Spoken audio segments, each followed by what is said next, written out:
Igitondo cyiza bene data dusangiye ibi byigisho. Uyu ni umunsi wa kabiri tugiye kwiga ingingo yo kuwa kabiri. Muri iki cyigisho rero turi kumwe nanjye Aimable Nshimiyimana, nanjye umufashije nzaba mwita Pierre. Reka tubanze twicishe bugufi dusenge. Data twese udukunda kandi uri mu ijuru, ijambo ryawe ugiye kuduhuguza muri iki kintu gitondo turabiparadije kugira ngo ubwo tuba turibunguye utingore, eka umwuka wera adushoboze kugira imibereho ihuje n'ukuri kwawe, kandi amagambo ugiye kuduhuguza mu mibereho yacu ya buri munsi mu izina rya Yesu. Reka rero dusabe mwene data Aimable atwibutse icyigisho twize ejo. Murakoze cyane. Ejo ku wa mbere twabonye ingingo yo kwa mbere nyine ivuga ngo byerekeza ku gihe cy'ahazaza. Twabonye ko umuhanuzi wera hano iby'ibyago by'imperuka mu mvugo shusho yakoresheje y'inzige, ariko birenguriza ku cyago cya kane cyo mu byago birindwi. Nta bindi rero ibyago yahanuye koko byerekeza ku gihe cy'imperuka, ariko twabonye yuko bizaba bigenewe abanyabyaha banze kwihana. Ibi byago bizabageraho ari nk'umujinya w'Imana ku banze imbabazi zayo. Reka rero muri iyi ngingo yo kuwa kabiri n'ubundi uyidukomereze. Ingingo kuwa kabiri iravuga ngo icyo kwitabwaho ubu ngubu. Icyo kwitabwaho ubu ngubu. Ubu ngubu nubwo turi mu gihe risa nkaho tutitaye ku munsi w'Uwiteka, ariko dukwiye kuwutekereza kuko uwo munsi uzaba uteye ubwoba. Umunsi w'Uwiteka umuhanuzi Yoweri yarawuhanuye, no dukwiye kwitaho ubu ngubu. Nimureke turebe ikibazo cya A. Kirabaza kiti ni iki bikeneye guhozaho intekerezo mu buryo bukomeye? Reka mwene data adusomere muri Yoweri igice cya mbere ku murongo wa 15 ndetse n'uwa 16. Muri Yoweri igice cya mbere umurongo wa 15 n'uwa 16 haragira hati: tubonye ishyano kuko umunsi w'Uwiteka ugeze hafi, uzaza ari uwo kurimbura kuvuye kwishobora byose. 16. Mbese ibyo kurya ntibyaduciriwe imbere tubireba, umunezero no kwishima bigashira mu nzu y'Imana yacu? Mwumvise umunsi w'Uwiteka? Umunsi w'Uwiteka uzaba ukomeye. Hano hari amagambo magufi nshaka ko turebera hamwe agira ati Bibiliya yonyine niyo itwereka ishusho nyayo y'uko ibyo bintu bizaba bimeze. Muri yo hagaragaza amakuba akomeye kandi aheruka azaba mu mateka y'isi yacu. Ayo makuba yatangiye kugaragariza ibimenyetso byayo imbere yacu. Urusaku rwo kuza kwayo rutera isi guhinda umushyitsi, kandi n'abantu bagahagarikwa imitima n'uwo bwoba. Ni ukuvuga ibimenyetso byerekana umunsi w'Uwiteka ubu ngubu byatangiye kugaragara. Mubona uburyo intambara z'urudaca ziganje, uburyo haza ibiza umunsi ku wundi. Mbese ibi byago n'amahano biri kubaho muri iyi si ni ibimenyetso bibimburira byerekana ko umunsi w'Uwiteka uri bugufi. Ariko se muri uwo munsi w'Uwiteka ko uri bugufi kandi ukaba uteye ubwoba, mu kuwitegura aricyo dukwiye kwitaho ubu ngubu. Turi kwiga ingingo kwa kabiri ivuga ngo icyo kwitabwaho ubu ngubu. Mbese n'iki twakora mu kuwitegura? Hano ku kibazo cya B kirabaza kiti mu gihe tugitegereje akaga kagiye kuba, mu gihe dutegereje uwo munsi w'Uwiteka, mbese ni iki twebwe abizera dusaba gukora mu buryo bwihuse kandi tubigiranye umwete tutazarira?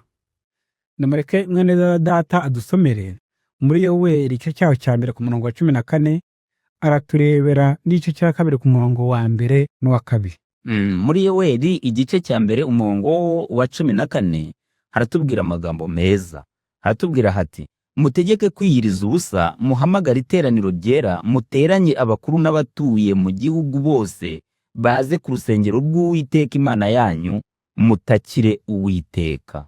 Noneho mu gice cya kabiri umurongo wa mbere n'uwa 2 hakatubwira hati: nimuvugirize impanda i Siyoni, muvugirize induru ku musozi wanjye wera, abatuye mu gihugu bose bahinda umushyitsi, kuko umunsi w'Uwiteka uje ugeze hafi, umunsi w'umwijima w'icuraburindi, umunsi w'ibicu bya rukokoma n'ibihu. Uko umuseke utambika mu mpinga z'imisozi, niko ubwoko bukomeye kandi bufite imbaraga bwadutse, nta bwigeze kuboneka bumeze nkabwo, kandi hanyuma yabwo nta buzaboneka, ndetse no kugeza mu bihe byinshi bizakurikiraho. nawe urakoze cyane. Ese icyo kwitabwaho ubu ngubu ntitukibonye? Ni umunsi w'Uwiteka.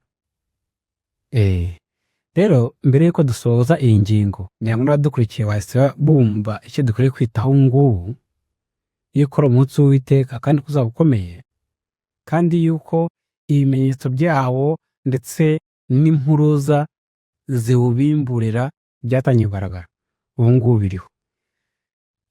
Mbere y'uko dusoza iyi ngingo, ndagira ngo tuganire kuri ibi bintu maze gusoma, cyane cyane muri Yoweri 1:14.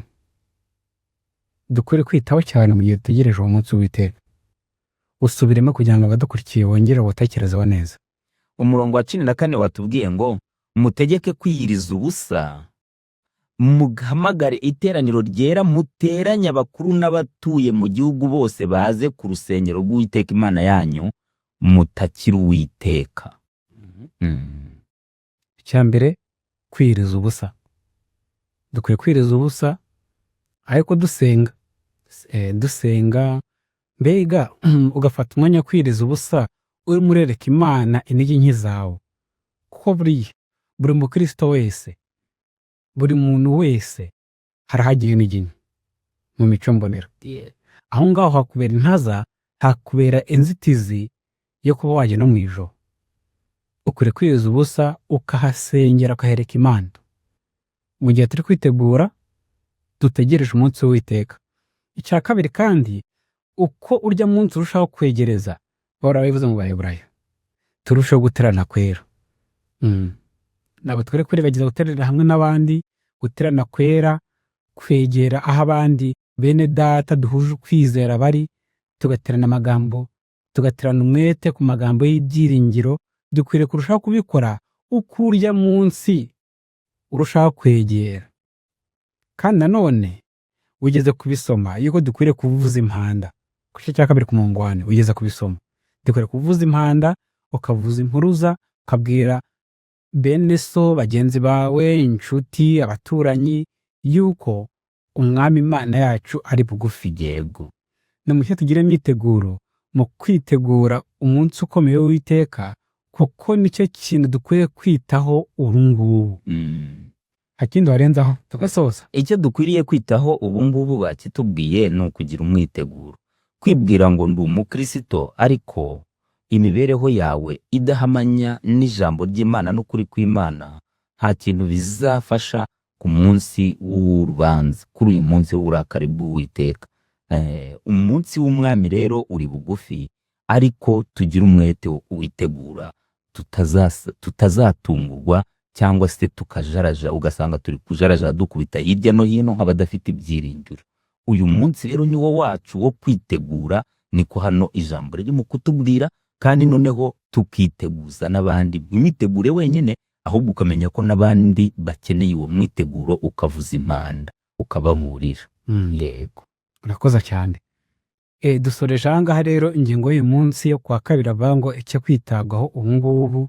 Wenda namwe mwaza kugira inyunganizi mutanga hasi muri komenti cyangwa se mukabaza, kandi tuzakomeza kubiganiraho uko bwije n'uko bukeye. Uwiteka Imana aduhana umugisha.